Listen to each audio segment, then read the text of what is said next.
Okay, hello. I am Ben Hornan. I'm with the Kimmons Middle School Social Studies team, and we have leading indicator 1.3 for our HRS level 1 certification. So, with indicator 1.3, it is teachers have formal roles in the decision making process regarding school initiatives.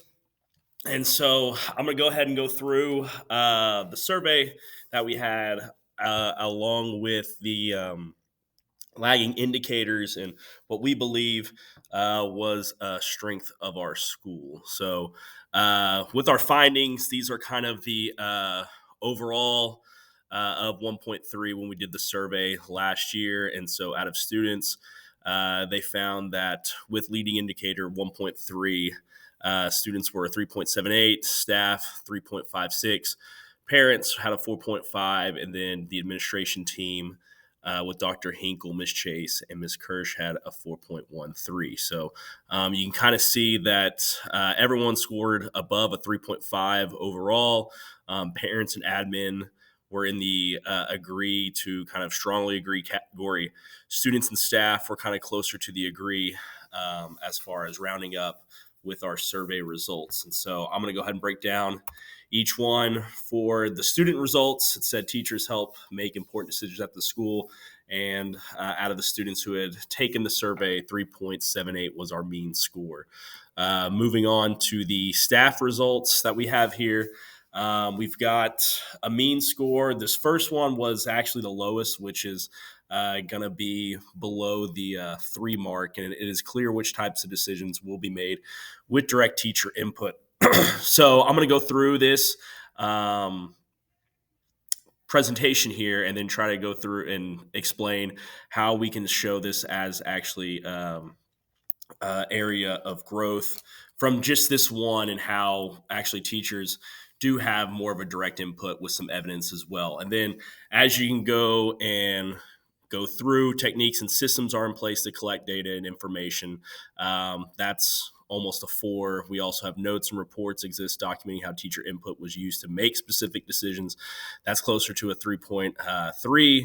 3.1 is our electronic tools used to collect teachers' opinions, and I'll show some lagging indicators based off of that. Our school improvement team regularly provides feedback and input about our school's improvement plan, and then groups of teachers are targeted to provide input regarding specific decisions. And that bottom one there is obviously the one that we see as our biggest strength as far as the staff. Now, in the other results, the parents and the guardian or parent and guardian survey results, we can see that they believe this is an area of strength. Specific groups of teachers provide input on specific decisions.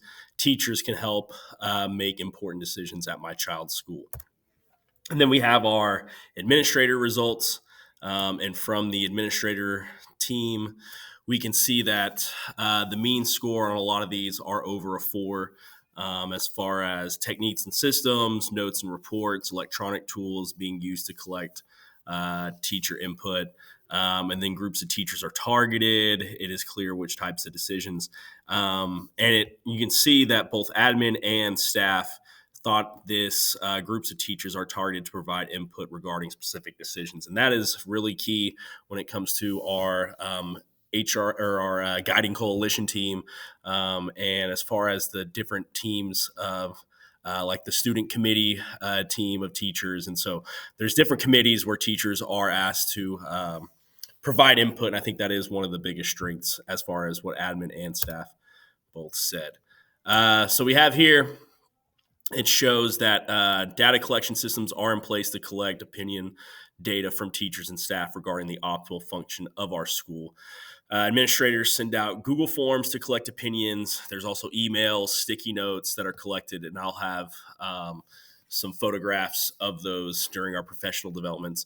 Also, department heads and instructional chairs are the first line where teachers and staff should go, and if they have any opinions or suggestions. And so social studies, special ed, ELA and math and science and the fine arts and PE. I mean, they all have an instructional chair. And so typically how we do it at Kimmons is they're the ones that report straight to admin.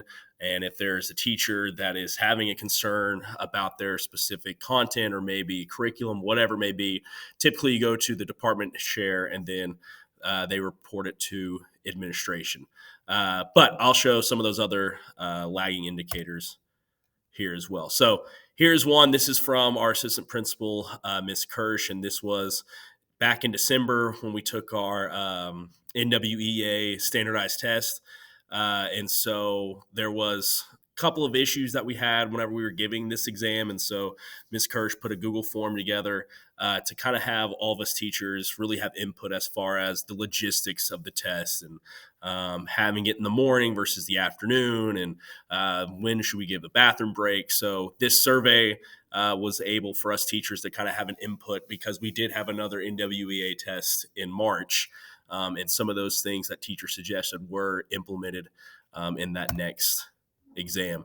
Also, another lagging indicator, I mentioned this earlier, whenever we have professional development meetings, typically either in our cafeteria or band room, there's always kind of a sticky note wall where teachers are able to give input as far as some clarifying questions maybe that we need to have during professional development, but also some suggestions as far as what we could do for specific targeted PD.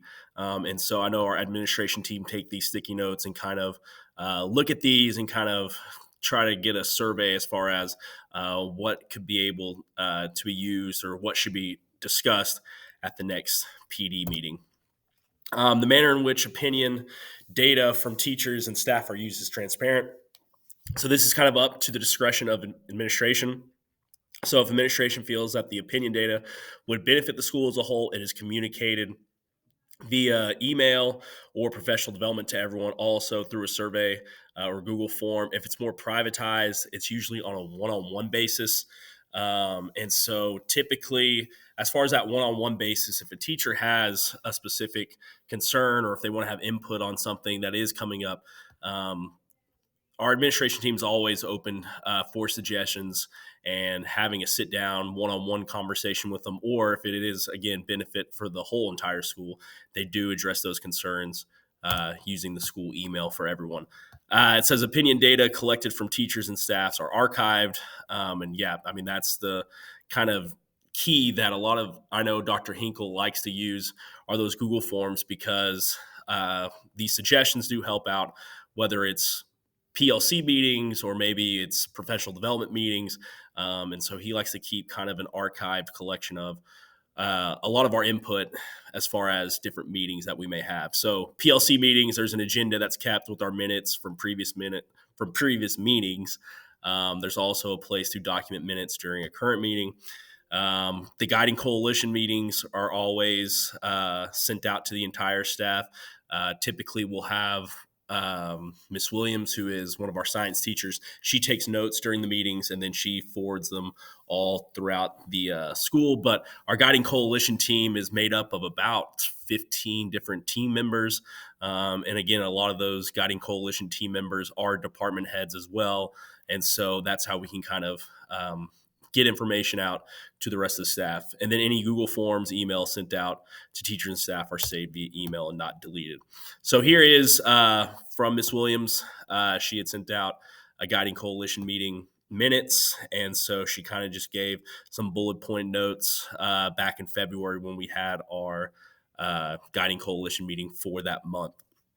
And so again, teachers on the guiding coalition are encouraged to get with our departments and then kind of let everyone know what was discussed. And if there's anything that our department meetings, if any other teachers want to have an input on something or if they have clarifying questions or something, then it's up to the guiding coalition to get with administration and kind of come up with whatever solution or concern that may come up.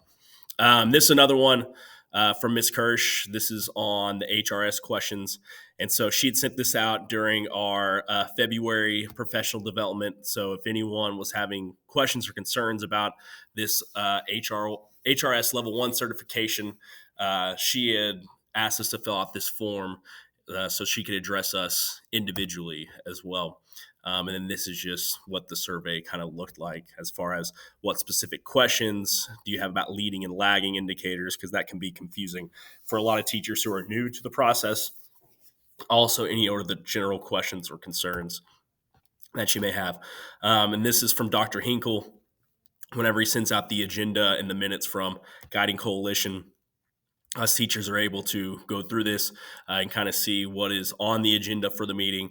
And then again, we can report to our teams and let them know what was discussed at the meeting. So as reports of opinion data from teachers and staff are regularly generated. In November of 2022, we had our teachers and staffs were asked to do a survey regarding capturing kids' hearts, which is our emotional learning support for our students. And so this data was used to guide and structure a professional development session that was in January of 2023. So the teachers and staff can incorporate different CKH components. And so some of the suggestions that were made was in our live school system for awarding student good behavior, there was now a button. That was one of the suggestions, and Ms. Chase had added it to our live school feed or to our live school website. So where now if kids are following the social contract, or if they are doing components like kindness and courage and showing courage in classroom, then we can always give them CKH points as well in live school. So that was a suggestion from one of our teachers back during that survey was taken. And so here is the email from Mrs. J saying that the live school buttons were added. So this was from our snow days that were back in February and the end of January. So now we can, again, award these live school points for good student behavior. And so here's the results from that survey as far as what the family says about capturing kids' hearts, and then the teachers using implementation. Teachers and staff climate was a very good result. The students, their results showed up underneath a 3 as far as how they felt teachers were implementing capturing kids' hearts. And then overall, we were scored at a 3 out of 5 as far as overall implementation. But this survey was used to, again, try to address the school and a district-wide what is it called, policy kind of with capturing kids' hearts that they want every school to be utilizing. So then lastly, it has, based off our survey results and our lagging indicators, we believe leading indicator 1.3 is an area of strength at Kimmons Middle School. So we'll continue building on with leading indicator 1.3 as far as teachers having some more formal ways and roles in the process making or decision making of our school. And I think that overall our administration does look to us teachers as far as input, because there are a lot of teachers here at Kimmons Middle School that have been around a long time, and there are certain events like literacy nights and school dances and things like that where teacher input is very important for a lot of these big events. And so I think here at Kimmons, we do have a strength as far as teachers having formal roles in the decision-making process.